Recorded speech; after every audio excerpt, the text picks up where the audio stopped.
impanuka wakoze urayibuka?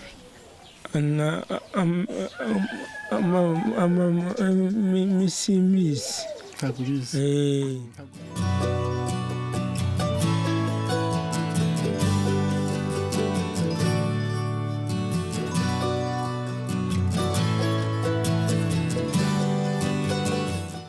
Emmanuel was on his way to work. He was a motorcyclist. He had told the wife he's returning home earlier. On his way, 2 trucks smashed his bike and he had a fatal accident that had him have a near-death experience. Everyone thought he'd never come back to life. But he miraculously survived. Though he survived, he lost his consciousness. He does not remember each and everything. He doesn't even know whether he had an accident. Meet a man who survived the impossible accident.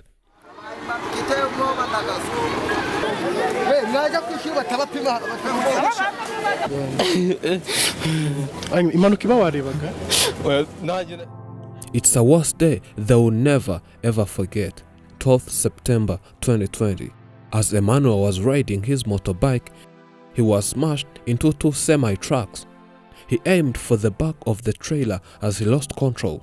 When he looked his side, he saw 2 trailers sliding towards him. His motor was sandwiched into 2 trailers like a crushed soda cane. According to the eyewitness, it was fast and loud. Unfortunately, the man nearly lost his life and lost his conscience up to date. Paramedics rushed him to a nearby hospital. After countless operations, he woke up when no one thought he'd come back to life. But though he's alive, he's in a vegetative state. He lost awareness and consciousness. The wife tells us more. Nitwa Nyirasengiyumva Marie Goreti. Ni ukuvuga ngo ku itariki 12 z'ukwa 9 2020. He left home when it was 4 p.m. and said he'll come back home earlier. He was a motorcyclist and earned money from transporting people and goods. Before leaving, he said he will only work for 2 hours. By when it was 6 p.m., I could not see him. I did not worry, for I thought maybe he got a lot of passengers. At 9, I started worrying so much, knowing it was curfew hours and he was supposed to be home. I started calling him on phone, but the phone was off. He did not come back the whole night, and I could not sleep. Early in the morning, I went to the neighboring motorcyclist and asked him to help me find the husband. We searched everywhere and went to different police stations asking whether he was caught committing a certain crime. But he was nowhere to be found. People started telling me to prepare for the worst, that something bad might have happened. As we kept searching, we were shown the hospital where paramedics rushed him into. We could not believe it was him. His whole body was damaged and the head had swelled and had increased almost 3 times. We said this could not be our person, but the ID was the only conviction that made us believe he's the one, and I bursted into tears. For sure, due to how the husband was, no one could believe that he would come back to normal. I started losing hope and I asked if the husband is really not dead, because he could not move, not talk, not even see someone. But doctors showed me that his heart was still pumping. Gusa nyine barambwiye ngo yageze kwa muganga yapfuye ati twebwe twamuhereje ubufasha nyine nk'abaganga. Doctors then stopped me from seeing him at the hospital. The injury was so fatal that doctors had to choose to take care of him alone at the hospital, and he spent there a lot of days. His whole body was connected to different tubes that could feed him and do other roles. They would call me once in a month and visit him just for a minute, then tell me to go back home.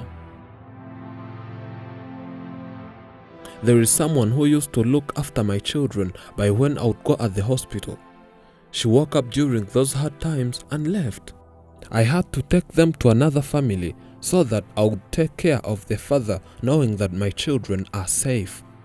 I spent 4 months at the hospital, but though I was at the hospital, both I and everyone who would come visit him They would go back home not expecting good news.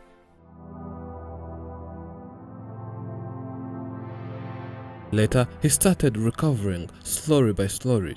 His whole body had slept, and some of his body parts started becoming active one by one, from the arm and so on. We needed a lot during his time at the hospital, but God provided whatever we needed through friends and other people from different corners of the country.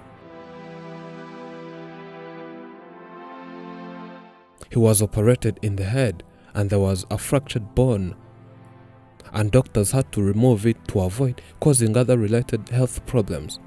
After the accident, he had internal bleeding in the head, and the bone had to be taken out. Doctors say that they will take that bone back in the head when he fully recovers. That is why his head is formed like this. At first, the head was not like this.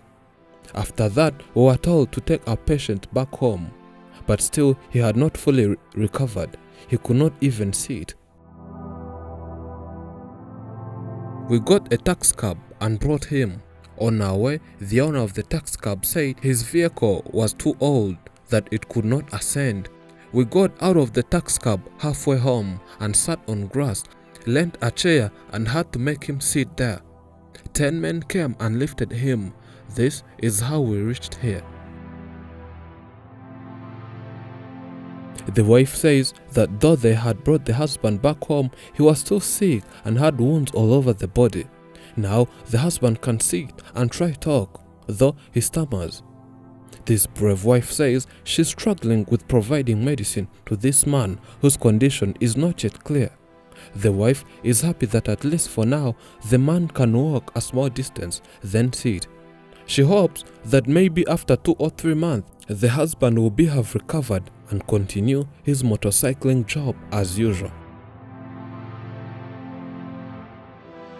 Since having the accident, this man has never spoke a single understandable word.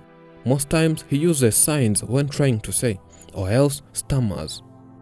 He has to be taken to the hospital for checkup at least twice a week. This man Emmanuel has temporary unconsciousness or concussion, and he doesn't remember each and everything, namely his names, his wife, children, everything. The wife says he doesn't even remember anything about the accident. For him, he doesn't know that he even had the accident. Sometimes the husband wakes up so weak. If he wants to go to the restroom, he's carried by the wife in the back like a young baby. This wife is brave and will do everything for his husband. Their life since the accident has always been on the line. They never know whether tomorrow they'll eat, since this man was the only one who provided for the family. She says they live in a way she can't explain. Good Samaritans miraculously provide food for them daily. What she tells people is not to ever lose hope, because there is always God that has the authority over everything, she says. We took time and talked to this husband who stammers, and it's hard to understand what he's trying to tell you. We asked if he recalls the accident happening, but he says he doesn't know anything. Hanyuma impanuka wakoze urayibuka?